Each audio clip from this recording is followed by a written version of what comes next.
All right. Joining me is someone who I've had on the show before, but it's been a year since we've had her back on. Lauren Cottingham, welcome back. Thank you. Thank you for having me. Yeah, and It's good to be back on here. So, yeah, and I believe you have since the last time we talked, you were still in law school, and now you have taken the bar exam. I have, and I'm pending bar results. So, just hanging out until that. Yeah, So yeah. assuming what happens, like we're gonna have to come have you back, and like we're gonna have to celebrate. Yeah.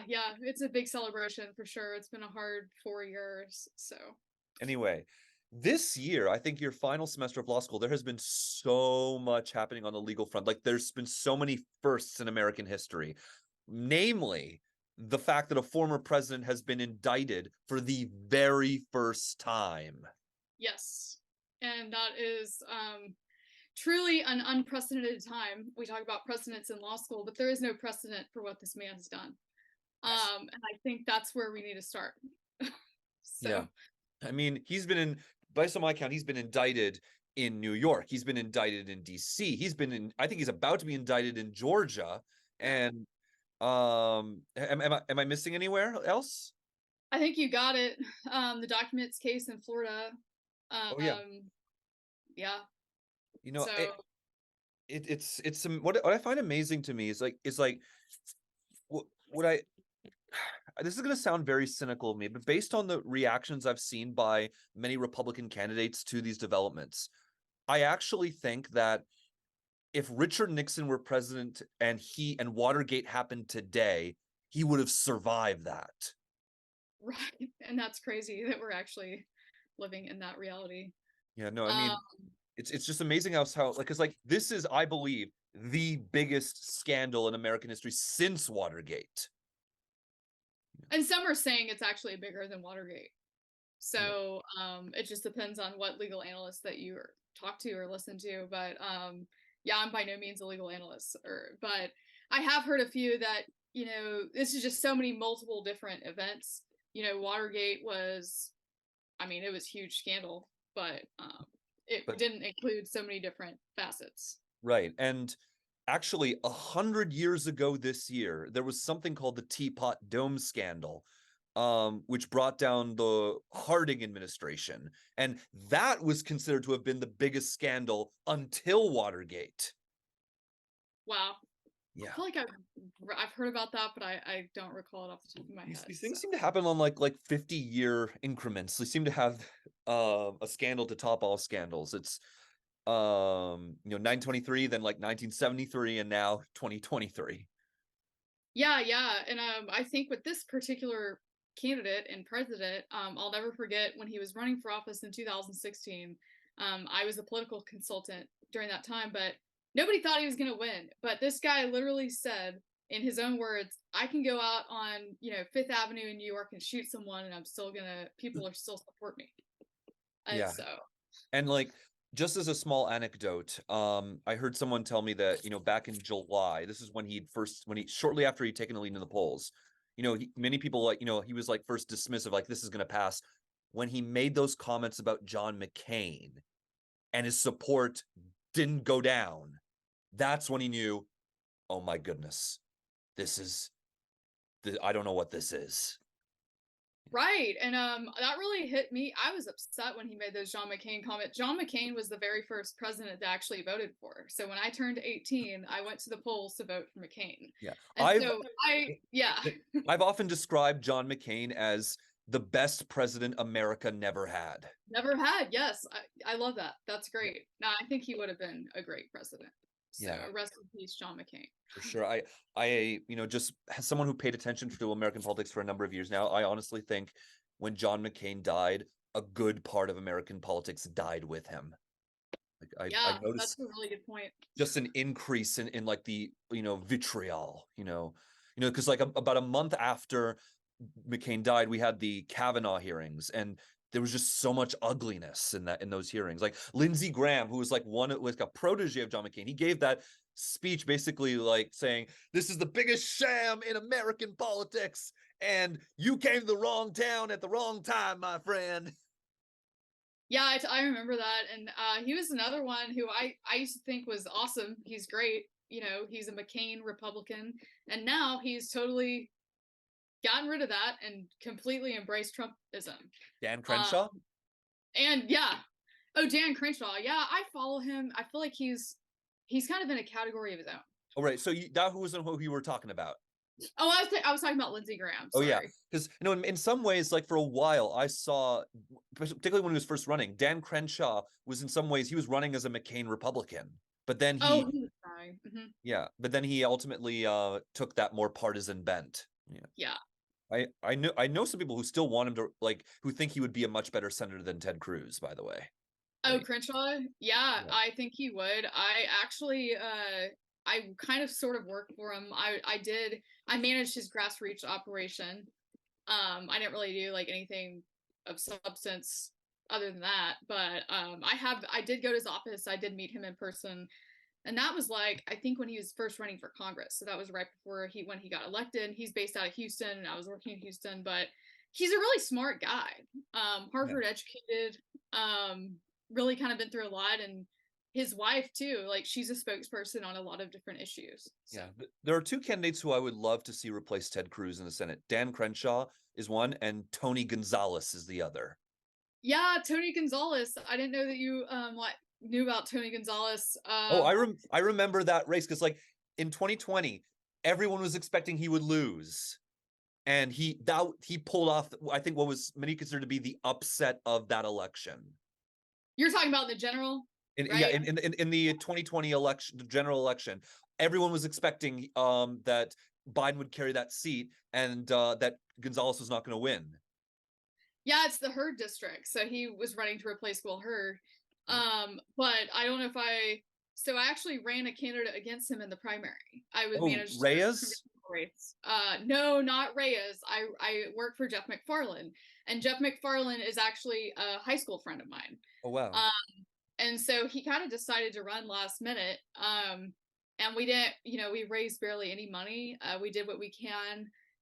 But yeah, Raul Reyes was in that primary. There was like 2 or 3 other people in that primary. Yeah, I remember. Jeff is such an eloquent speaker. Like we just didn't have the operation going. Yeah, no, Gonzalez had the establishment support from what I remember. Cruz endorsed Reyes, but yeah. Otherwise, like, most of the support was around Gonzalez. It was, and that's because he started early. A person who I formerly worked with ran his operation. And they started early. Like they went in, and when you're running a congressional primary, you got to go in and get CRSC or congressional Republican support up in DC. And so if you're kind of one of those first candidates to get on the radar, you're usually one of the first candidates that are going to get the funding, if that makes sense. Right. I mean, honestly, like, one of them, knowing that, it's honestly kind of upsetting what happened in 2020 in my home state of Georgia. If you remember, there a seat opened up in Northwest Georgia. There was a more establishment candidate, and the other candidate was Marjorie Taylor Greene. Yikes. And Kevin McCarthy promised support for Greene's opponent, which never came. And guess who won that election? He did. Wow. He never got the money together and made it happen. And look where we are now with that seat. I know. It's like every time she opens her mouth, the Republican Party looks bad. Oh yeah, and I she makes Democrats look good because they get to talk about her all day, and they're like, this is what Republicanism has come. And there's so many other Republicans besides her, like, have a more open mind, Yeah. Or them. I'm not saying you. I actually used to list her as like the worst Republican in Congress after Steve King was unseated. But she has since somehow, some other man should be someone worse, and that his name is Paul Gosar over in Arizona. I think Paul Gosar is like a borderline Nazi. I follow him too. Yeah. Yeah, it really is. But he's in that like extremism basket of like the Matt Gaetz, the Gosar, the Lauren Boebert, the Marjorie Taylor Greene. The difference between actually Gosar and Matt Gaetz is that Matt Gaetz is actually a broken clock, in the sense he's right twice a day. He did. I think he's from Florida, so he said something about the need for the environment. He also, I think he said he's open to legalizing pot. Yeah, Uh, he said that. I believe. Yeah, so he is right on a lot of issues. I think his delivery of his message is very hard. yeah. But Also, he's like, what is he like dating an underage person at one point, or? yeah, yeah, yeah. He's got that whole thing going on. He's not that old. I mean, I think he's in his late 30s. So Yeah, I feel like he has a full political career ahead of him if he could get the right people on board and say the right things. yeah. No, I mean, yeah, I just sometimes feel like the crazies are proliferating, like both in the Republican and Democratic parties. Like, um, you know, I remember back in 2020, there was a congressman from New York on the Democratic side who was on domestic issues. He was very progressive. His name was Elliot Engel, but on foreign policy, he was like a hawk, like you and I. And guess what happened to him? He didn't make it, did he? He lost to Jamal Bowman, who is basically a member of the squad now. And Wow. and then And then there was someone who was running in the Pittsburgh area last year who I got assurances, would be friendly to the Jewish community. Her name was Summer Lee, and since she's taken office, she has cast a number of anti-Israel votes. And then, I look at Omar. She's very anti-Israel. Oh my goodness. He is really scary, in my opinion. My family is just says that she's the worst thing ever, and she's one of the main talking heads for the extreme progressives. Yeah, Omar and Rashida Tlaib are easily Oh the yeah, most anti-Semitic Democrats in Congress. right, Um, right.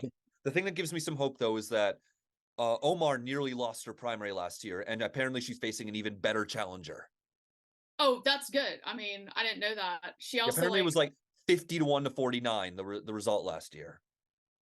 didn't she marry your brother to lead citizenship? I mean, she's one of the most corrupt people. I mean, not just on top of the anti-Semitic stuff. She's a very corrupt person. Yeah, and Uh, Morally. yeah, just they're also like, if as long as we're talking about the squad. Oh, back in New York, you remember when Alexandria Ocasio-Cortez got elected to Congress? The thing that Yeah. pissed a lot of people off like me was she actually managed to kill a proposal by Amazon to move like a second headquarters to New York City, which would have created jobs. She managed to get that killed. Wow, that's killing your community 101. And yeah, I mean, her goal is to hurt, I feel like, really hurt business. I mean, she is out for blood when it comes for creating jobs and Yeah, no, business. I mean, see, the thing is, New York, someone who lived in New York City, politics there are brutal. Oh yeah, I've heard that. Yeah. Just, but at the same time, I really am just distraught that these extreme voices are proliferating and getting more and more elected to Congress. Like, seems like every election a new squad member has gotten into office. And one new crazy from the right too, right? So Yeah. yeah, Um, it's wild. And I keep on thinking I might run for office in the future. I'm not sure. I always say I'm not, and then I'm like, oh, if I found the right district. But I'm honestly probably too moderate for a lot of the Republicans, and then I'm way too conservative for most of the Democrats. So I'm just like, how am I going to make it through a primary?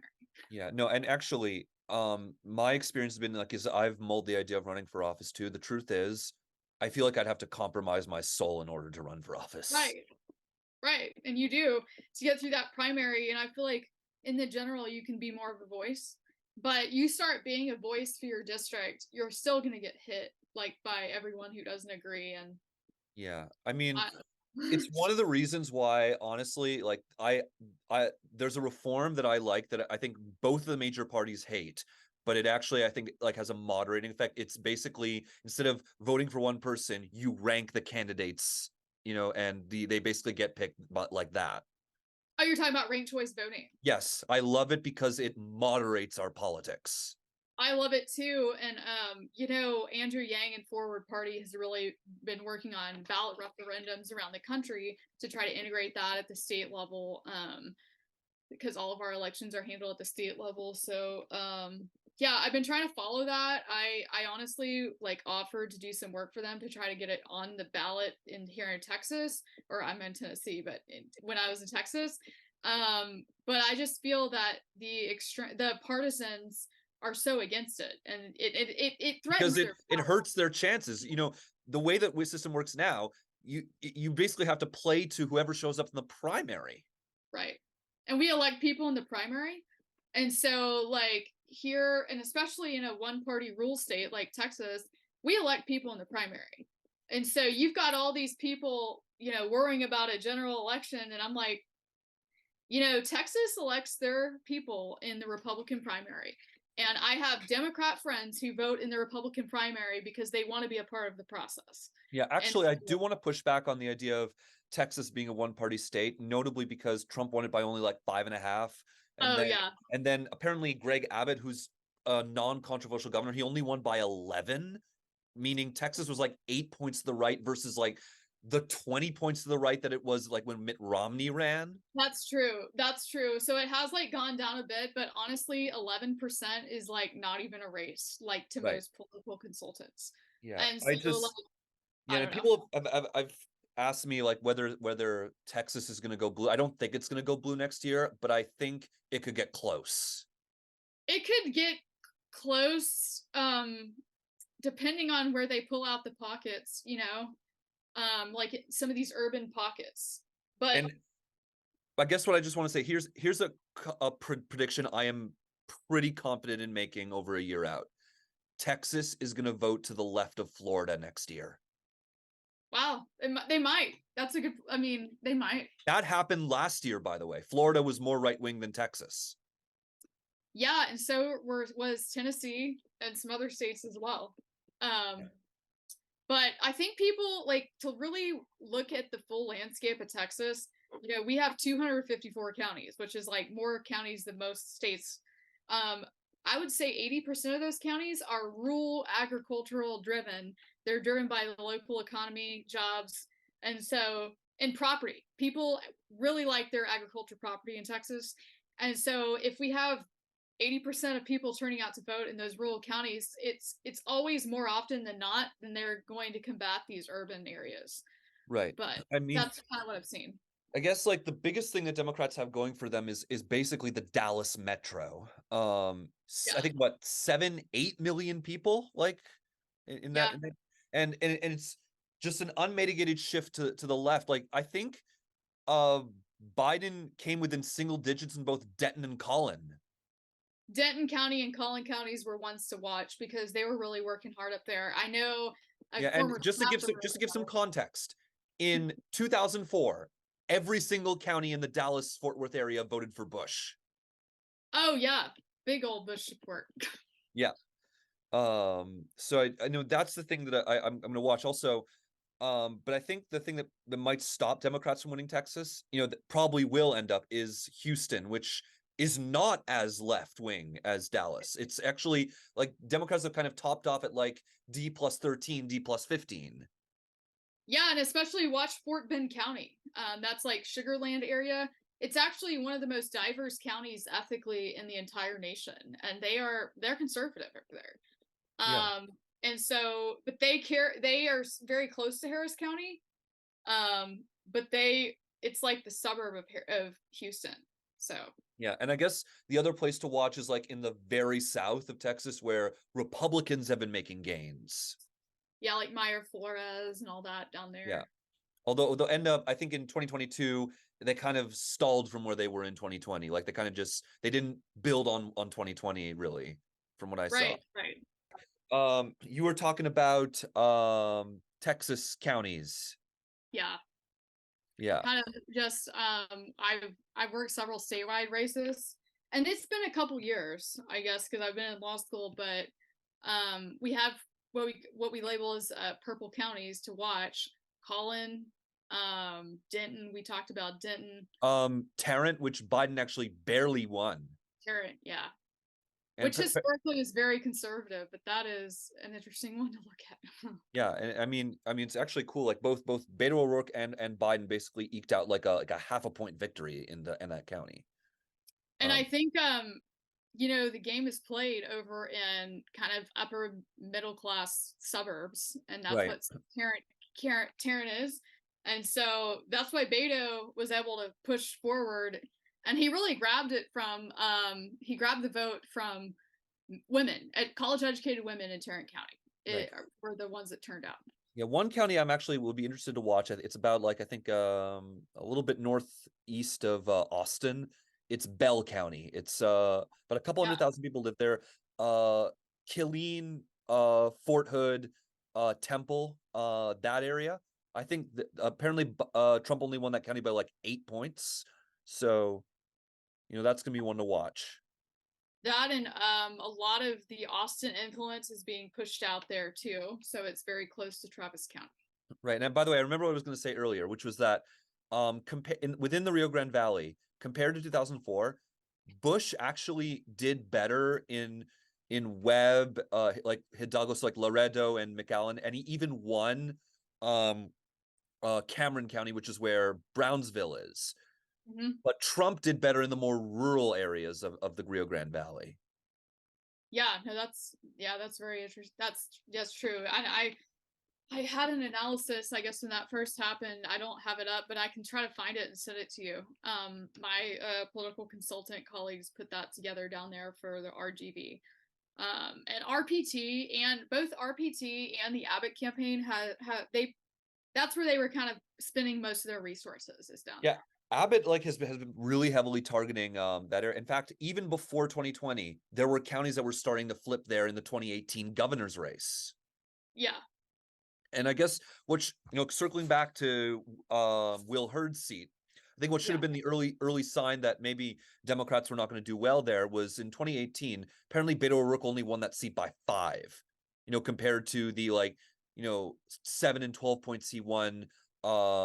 There was a couple other seats, one in the suburban Houston, one in suburban Dallas, that Republicans actually lost. That Beto O'Rourke did much better there.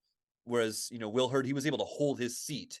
And then in 2020, that was one of the 2 seats in the entire US that flipped from Clinton to Trump. Yeah. Yeah, the Hurd seat. And they spent $15 million on that one congressional seat trying to hold on to it. Yeah, no, Will Hurd worked his butt off for that. Yeah. And he's based in San Antonio, and I've been following his presidential campaign pretty closely. I don't know if you have.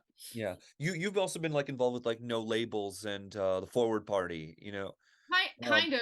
I'm a conservative at heart, but I am sick of Donald Trump. So. I'm sick of Donald Trump too. It's just that a lot of people in my feed have got this idea in their head that we can't run a third party candidate because then Biden will lose and Trump will win. Yeah, or the Democrats say, Biden's going to lose and Trump, or vice versa. They all say that against the third party. And Actually, I mean, what I was pointing. Sorry, go ahead. Oh, I'm sorry, I didn't mean to interrupt. I was going to say is that there's someone who's running in the Democratic primary. His name is RFK Jr. Oh yeah. Yeah. No, he remember he made those comments that I think that he eventually walked back about Jews and COVID. And apparently, I don't know what this is about. Apparently he made a 1488 reference, which is that's a 14 is a reference to the so-called 14 racist words, and 88 is HH, which stands for Heil Hitler. That guy is wild. And then another wild one in the Democratic primary. Well, I guess he's running as a Democratic socialist. Yeah. Anyway, I point him out because I saw a poll that he was at 20% in the Democratic primary. I was like, my goodness. It's horrible. I mean, racism, people like to say it's on the right, but it's definitely on both sides. Yeah. It really bothers me that I think that what's happened, I think, in the last few years is that I think there's been a slightly increased acceptability in people saying racist things. Yeah, you're right. Yeah. I mean that, and I'm honestly, I'm trying to be generous here, but my goodness, No, I mean, I try to, I feel like people are being more racist, but that's because they're secluded online. And then I also feel what do you think of this Jason Aldean song? I haven't listened to it. Okay. But I mean, I guess my 2 cents would be running basically putting out a controversial song, people freaking out about it, and then making money off of it, off of that whole controversy. It's a smart marketing strategy. In fact, Lil Nas X had a song called Old Town Road, Oh where he yeah, basically did the same thing but on the other side. right. He did, and now people want to be edgy, and I look at it like it's artwork and free speech to an extent, but we have to look at why people are following it and why people are supporting it. Yeah, I mean, I kind of just noticed that, like, in general, things are like music, like, social media and everything, we're segmenting. It's not like a universal platform anymore. People are segmenting into their own platforms on different sides. And, to a certain extent, this was happening on a global scale before. Like China now has like their own social media, their own Amazon, their own everything. But now it's happening within the United States. Like on the right, you have Parler, you have Gab, you have Truth Social, and on the left, you have like Mastodon and other things.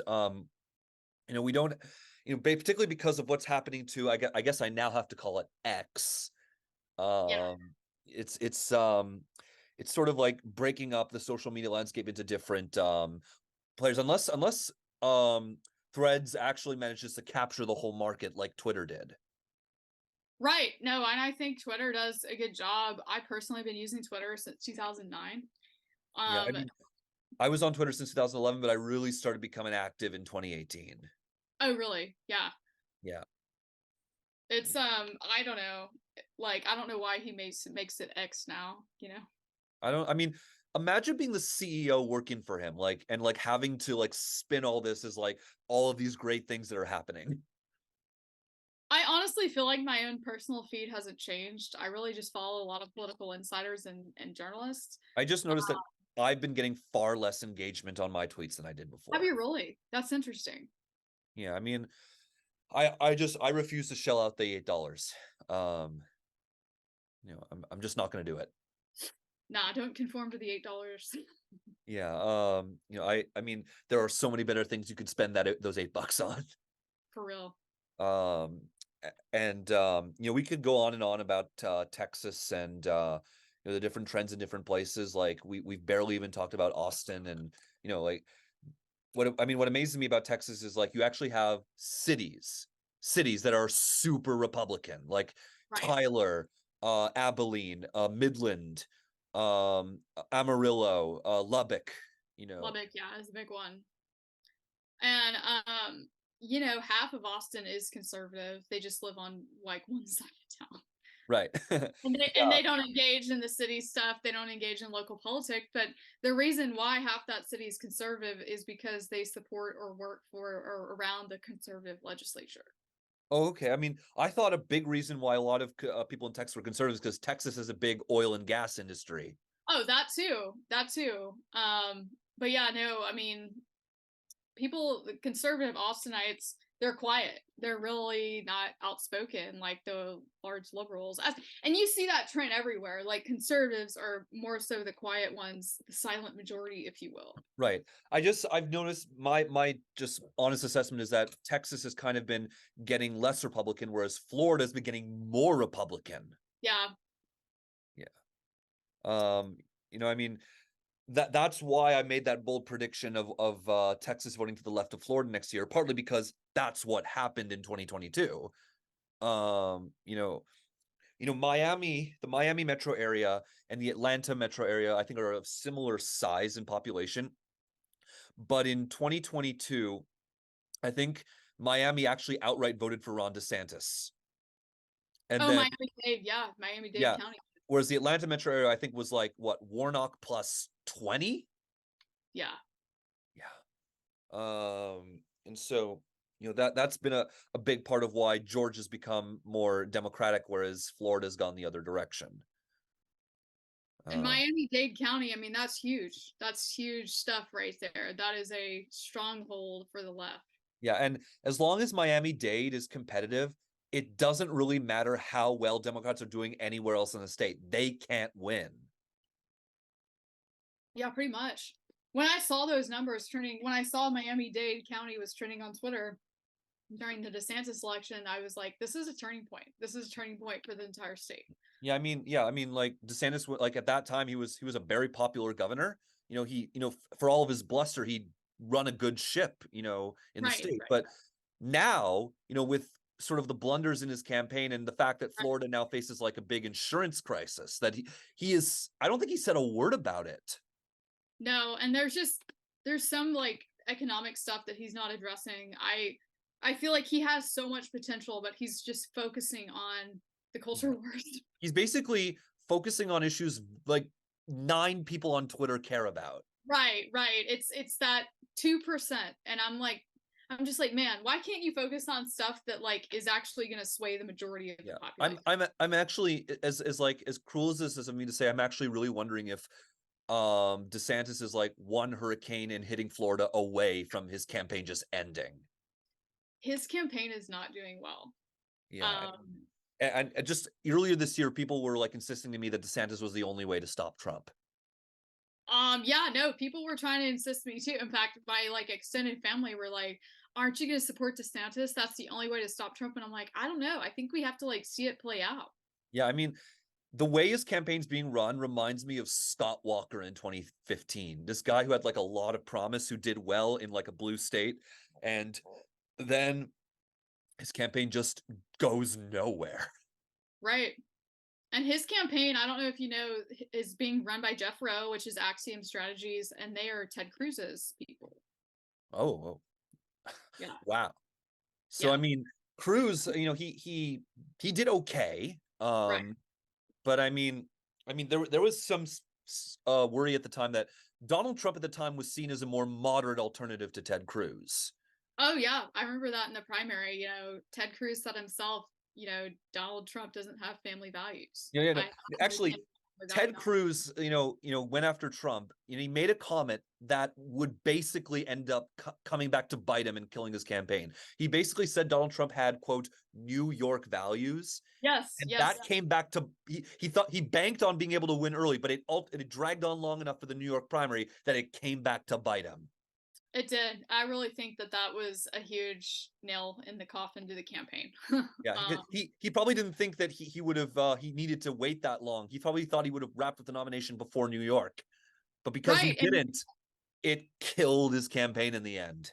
He's keeping the Southern voters in mind, saying that when you have to carry the Northern vote to win an election, to win a presidential, obviously, and so by labeling New York values, you know, you're cutting off all the Northeast in America. See, if I was running if I was hypothetically running, I probably would have responded by saying, well, to me, New York values, when I think of that, I think of what happened on 9/11 and the resiliency that the people of New York showed and the bravery they showed in the face of terror. That's what I would have said. Yeah, that's a great thing. Yeah. Yeah. Speaking of people who used to be great, and I don't know what's happened, Rudy Giuliani, my gosh, what's his deal? He used to be a federal prosecutor, the mayor of New York City. I used to be a huge Rudy Giuliani fan. I used to be too, honestly. From the Bush years, yeah. You know, I remember back, you know, before Trump ran, there was like an anti-Semitic play being shown in the city called "The Death of Klinghoffer," and Giuliani led the protests against that that play. So I mean, there was a lot to like about him at the time.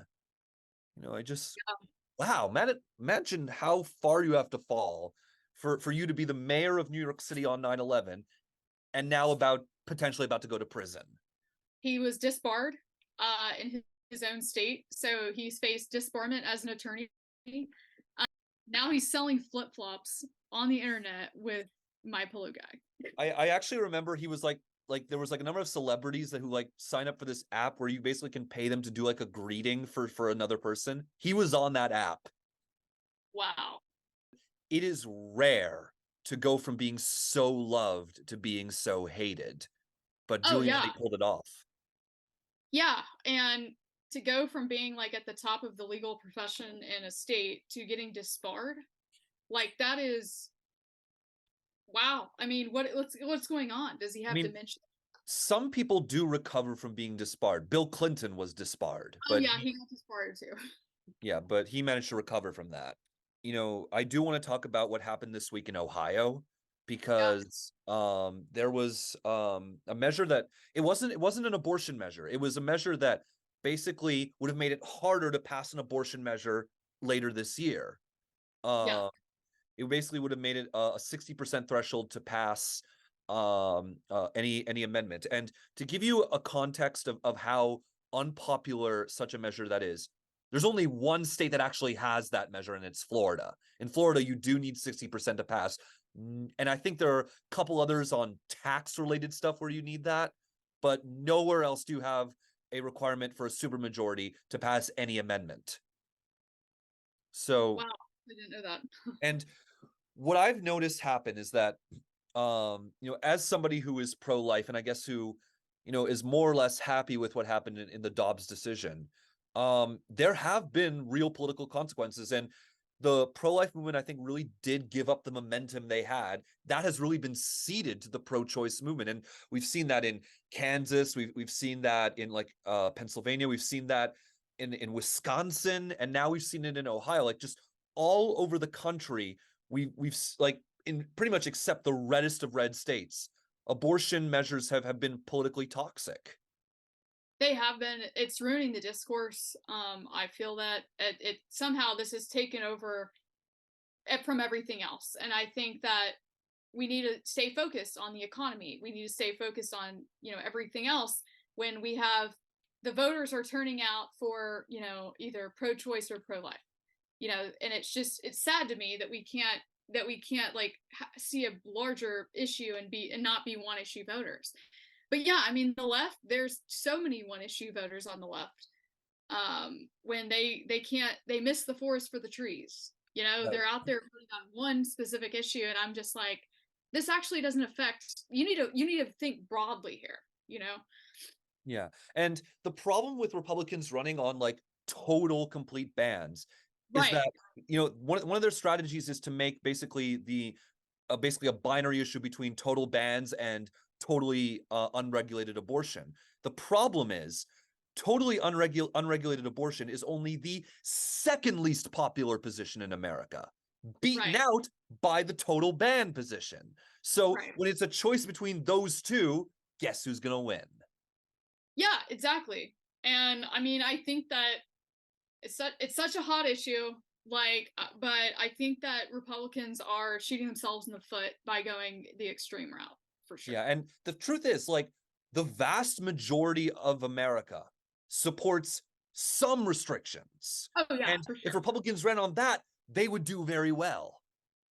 They would, and there's plenty of Republicans that are not the outspoken ones about it that say, look, I don't personally believe in abortion, but because this is a good political strategy, we're trying to be inclusive of other people's views too.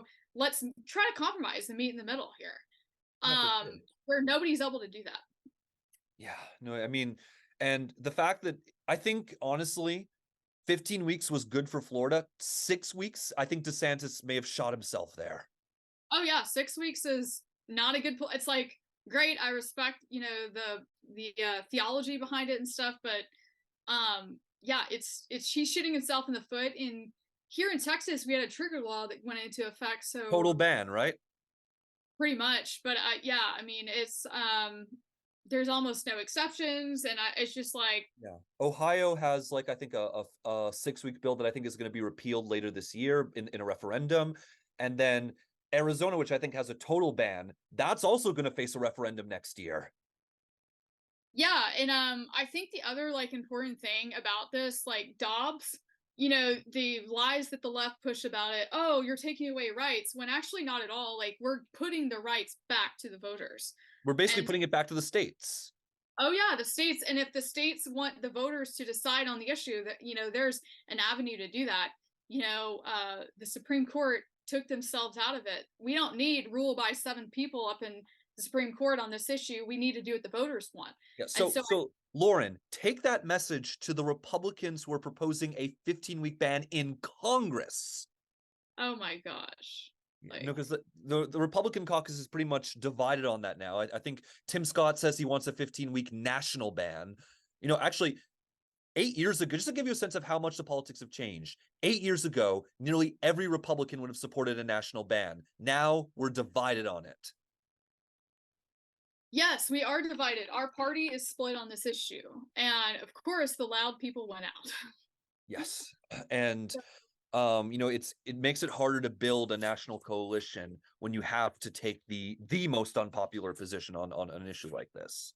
You know, Yeah. I truth is I kind of saw this coming. Like when, before Dobbs was decided, I kind of thought it would happen earlier than it ultimately did. It ultimately happened only when the decision was handed down.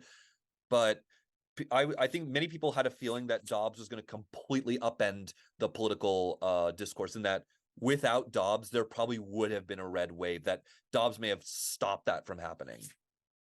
Yeah, I agree with that 100%. And they're shooting themselves in the foot with their presidential election Yeah. by doing that. And I was taking con law at the time, so I'm studying all this, like, or I think I had taken con law. I don't remember. It was very close when Dobbs came down, and I just thought to myself, like, I can't believe they actually decided to do this. Right. Actually, to give a sense of how much things have changed, I think until this year, every Democratic nominee for Mississippi Attorney General has been pro-life. This year, Mississippi Dems are running a pro-choice candidate. I think for the first time, like, ever. Wow, I didn't know that. Yeah, that's just a sense of how much the politics have changed, and how unified Democrats are on this versus how divided we are. Like, Right. we saw that, by the way, in Ohio. Like, Democrats were unified against this measure. Republicans were not unified for it. Yeah, yeah, our party I feel like has been split, what would you say, maybe the last decade on this issue? But I think particularly in the last little over a year. Yeah, you're right. Again, I think almost immediately after Dobbs actually was ruled, Democrats have started overperforming in, like, election after election. They have. I just want to, the Democrats, they could have codified Roe. That all they had to do is codify Roe. They're not interested in solutions. They're They interested want in they want this issue to remain potent. right. And so, It's they have it's the votes it's the to same call thing with immigration also. right.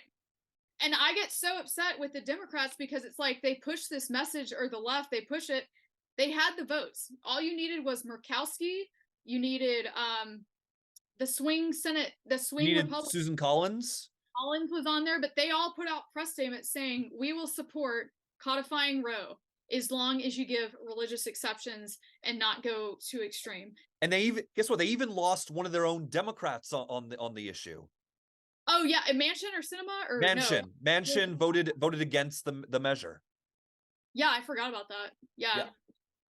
Yeah, No, they actually, can't. there was They an attempt. There was an attempt to, like, there was, like, the federal government does have restrictions on funding abortion, and yeah, Biden had made a promise to get rid of that, but he didn't have the votes because Manchin was not on board.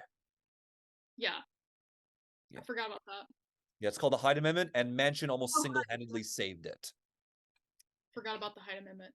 Yeah, No, even Joe himself has gone up and back and forth about abortion. So yeah. Actually, I would not be surprised. Given how much I know about American politics among Catholic politicians in the 1970s, I think Joe Biden originally may have been outright pro-life. oh, he was. He was. Yeah. Yeah.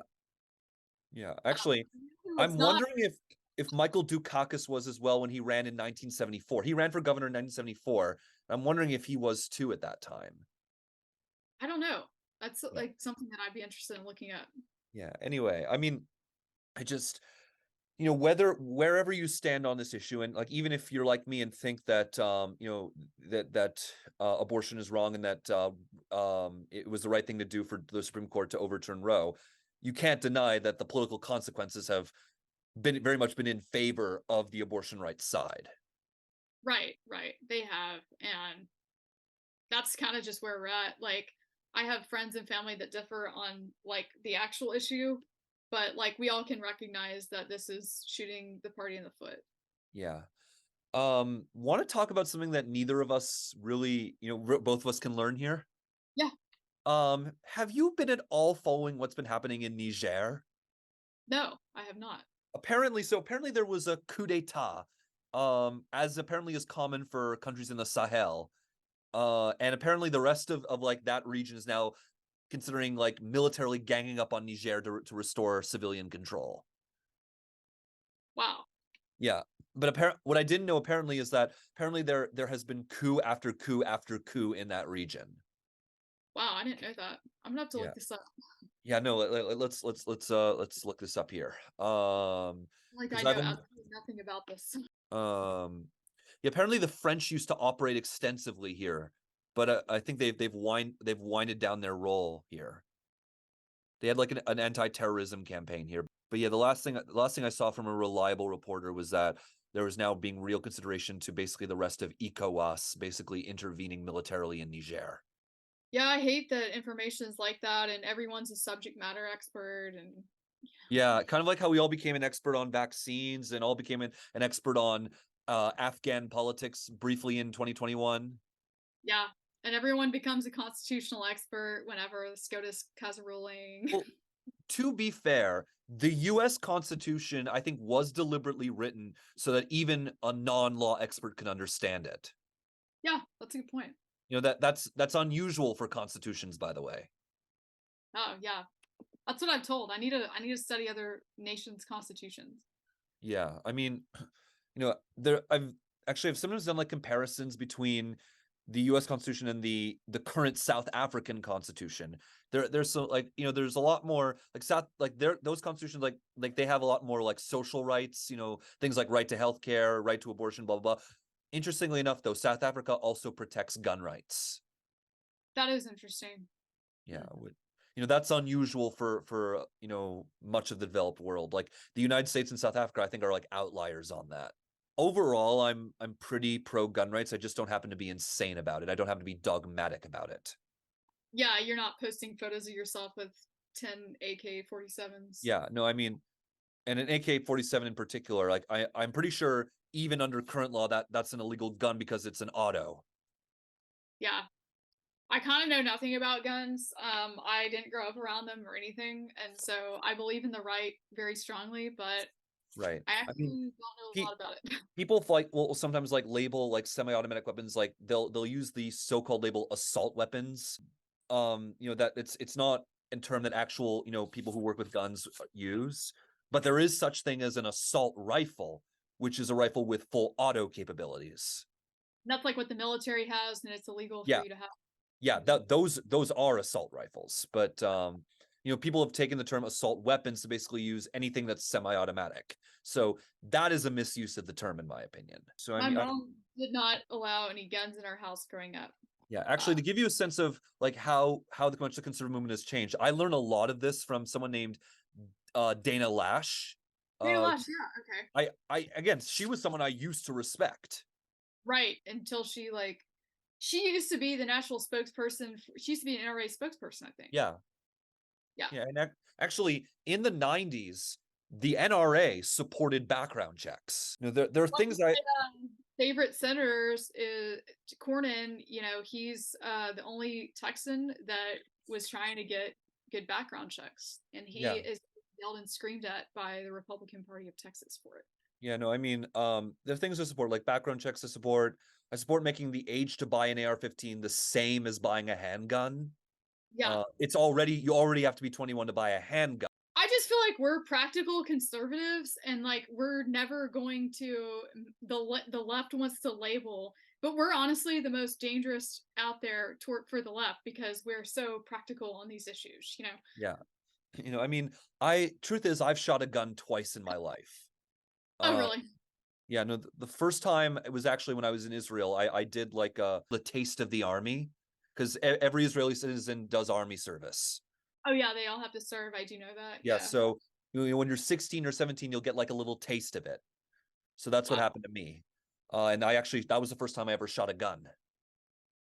Hmm. Yeah, I think the IDF uses the Israeli Defense Forces uses M16s, which are so powerful you have to be lying on the ground to use them. Okay, I have a question for you, and I don't know if you've ever heard of it. Have you heard of Kufi? Not sure. What is that?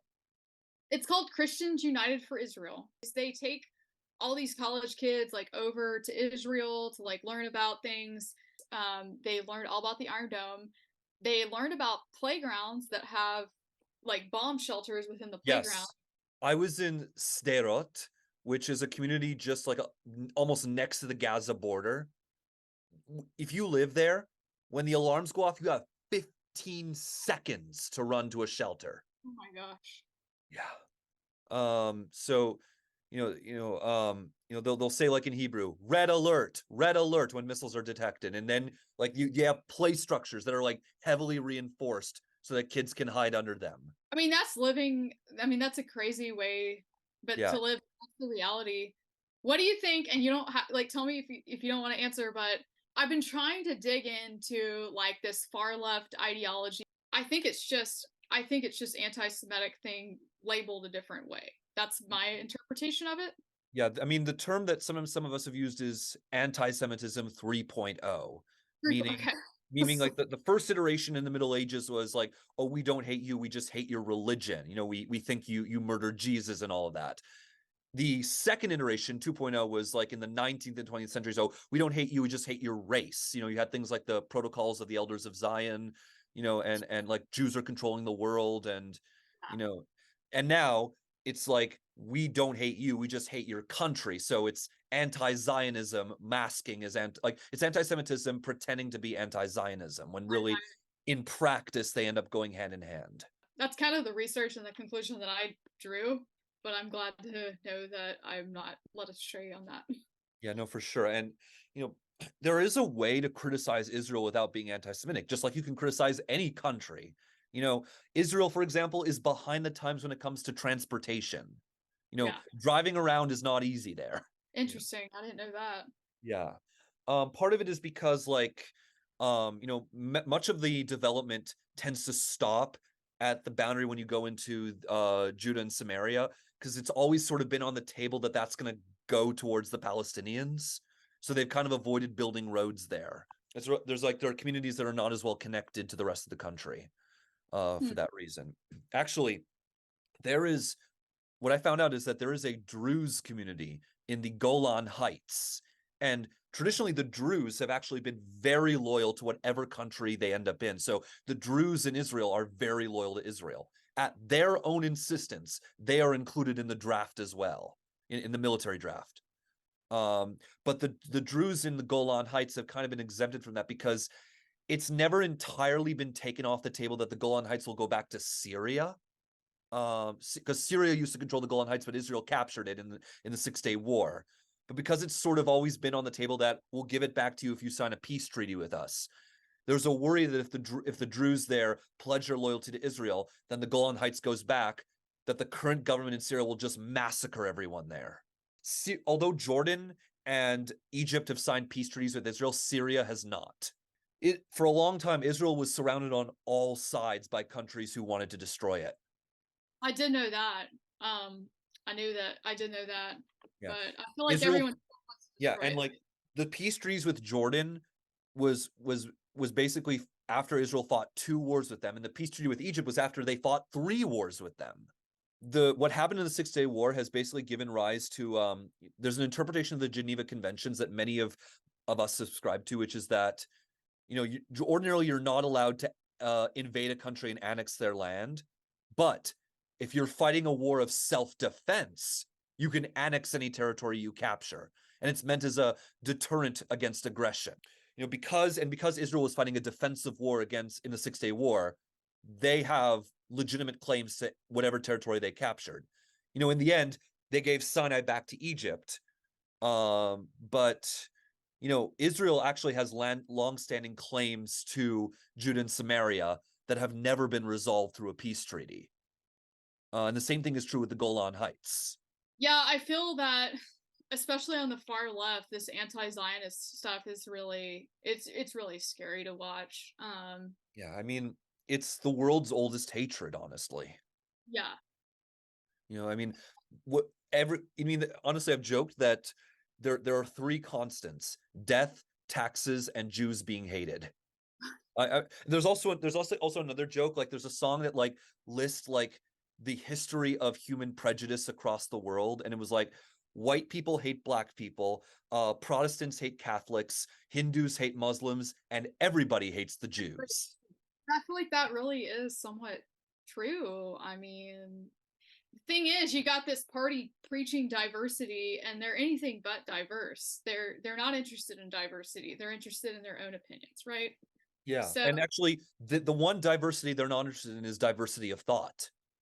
right, right. They're very my brother, he used to be really into the ideology, but he's come out of it. And the one thing that he said was, I'm just not interested. I like to critically think. And that particular ideology has no room for critical thought. Right. And I think it's important for everyone to study just, you know, I was watching a documentary basically on the events in Russia in like 1917, 1980, when the Tsar got overthrown. The provisional government was basically planning on holding elections, democratic elections. But then when the Bolsheviks came to power, they basically tried to suppress all of that. They ended up losing those elections, and then they just said, yeah, those don't count. So, the Bolsheviks, as soon as they got power, they became like more and more extreme. Right. And they're ruling. I mean, it's just this idea of ruling class by the 2%. And Yeah. that's what I see the far left pushing. They want the elites to be in power, and they want the elites to rule. Yeah, and And and many, and by the way, many conservatives, like in my dad's generation, were always of the opinion that things like communism and like suppression of free speech and all that comes with that, it can only be sustained at the point of a gun. And we ended up getting proven right, because when Gorbachev came to power, as soon as that gun was pointed away from them, the whole system fell apart. wow. Yeah. Yeah, like it really did. And you would have thought that after that, Marxism and communism would have been conscribed to the ash heap of history as a disproven theory. Right. And yet But it's somehow still alive and well in academia. it's alive and well among 25-year-olds who read it for the first time. I'm And always among just, people who never lived through an actually communist oh country. yeah, for sure. Or yeah, they haven't, and they think it's really interesting for me to think about, because they think they're working towards like a perfection system. Um, so I don't know. I look at it like they're putting all their hope. Like I feel like we conservatives, we put our hope in different areas, like our faith or something like that. But that is their religion, you know? Yeah. But I mean, the thing that at least gives me a little bit of hope, and amazingly enough, it's more hope vis-a-vis the Democratic Party versus the Republicans. I think the Republican base, the people who show up to vote in the primaries, are like extreme in some ways. But I Yeah. think within the Democrats, at least my sense is that the base of the Democratic Party is not white far leftists. It's non-white moderates. Yeah, I think that's pretty accurate. Have you also noticed that the far leftists are usually white elite people? Exactly. And That's actually, your running joke. in that there was an election in St. Louis, Missouri, which saw a squad member get elected. She got elected on the strength of white progressives in St. Louis, not Yeah, she's among not even white. the black people. Right. Yeah. No, I watched that election closely, and I just Yeah. thought to myself, why are like elite white people who, I mean, a lot of them come from very privileged backgrounds. Like, what is so attractive, like about that? You know? I wonder the same thing too. Um, but I mean, I Is think it it's that guilt? Is it guilt? I think it's they made the wrong choice of university. Oh, They're okay. in debt, and they need something to air their frustrations out. That's a good point. I mean, I mean, look, I just one of the things that I was pointing out during the pandemic was during that time where student loans were paused, because I'm not an American citizen, I had a private loan that never got paused. I Oh, still kept paying back my student loans during the pandemic. wow. Yeah, so I mean, I guess I was a little bit pissed off, for that reason, because when Biden signed that student loan cancellation that the court ultimately threw out, because I never got any of that benefit. I never had $10,000 of my student loans get canceled out, and I never got to stop paying. I didn't even know that about.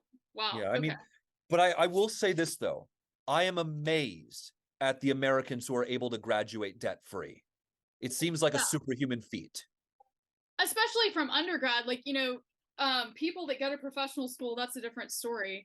But college, if you have a family that paid for your college, like that is amazing. And it is just, most people don't have that privilege, you Right. know?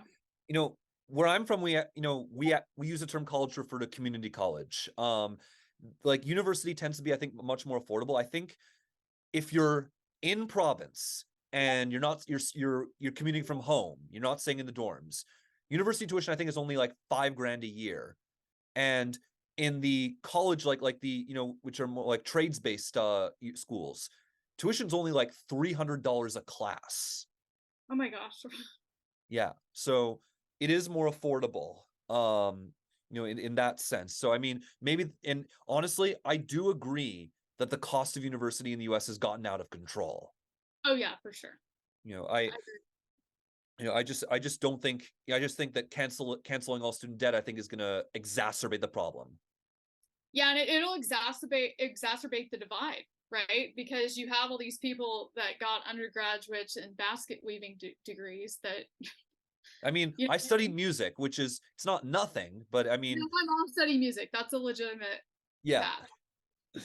yeah. I mean, but I agree. Just I think, maybe there should, as controversial as this is, I think there should be some, evaluating of which programs we help subsidize. I think that Ben Shapiro had the joke about, those who study lesbian dance theory, should they get state funds for their program? Right. Yeah, no, I saw that. Like, um, yeah, I think we maybe we should help teachers out, you know? That's Yeah. like teachers, that makes total sense. Yeah, actually, during the Obama era, Republicans, I think, made one of the most stupid decisions I've ever seen, which was to cut teacher pay. And since then they've reversed that. Like everywhere has been pretty much increasing teacher pay lately. But And our governor has increased teacher pay over the last 3 legislative sessions. yeah, in Wisconsin, where the Democratic governor has probably the most ridiculous veto power ever. He basically selectively took out some digits, and he basically created a continuous funding for education for the next 400 years. Wow. Yeah, no, the governor of Wisconsin has probably the most ridiculous veto power in the entire country. It's like, there's a veto, there's a line item veto, and then there's the state of Wisconsin. I'll have to look that up. Yeah. I know Uh, that they really do have some wild laws. Like they're one of the states where you can just go to law school and you don't have to have a license, and they have wild liquor laws over there. I mean, Abraham Lincoln was a self-taught lawyer. Oh yeah, Yeah. yeah. It's totally possible. I mean, the fact that we have to pay hundreds of thousands of dollars for a legal education. Yeah. And actually that's the thing with airline pilots as well. There's a shortage of airline pilots because it's of how ridiculous it is to be able to get a certification, which is what I've actually heard. That's one of the reasons why airlines are starting to open their own schools and say, you can learn here for free, you just have to work for us afterwards. Which makes sense. That's an apprenticeship Yeah. program. Anyway, I mean, honestly, there's like a lot. We could go on and on and on. I keep on going on rabbit trails. Yeah. But I mean, I think this would be like a good time to like wrap up and like have you back. Like, where, like, first of all, thanks for coming on. And where can people follow? This is your opportunity to plug. Oh, to like, I don't know. I'm on Twitter or X, whatever we're calling it these days. At Lauren Cott. I really am just trying to promote thought and discourse among a crazy situation that we have on the internet right now. So, Yeah, and I would encourage everyone to follow Lauren on Twitter, because I think she is doing a lot to help the discourse. It's one of the reasons why I'm really hoping we'll be able to have her back soon.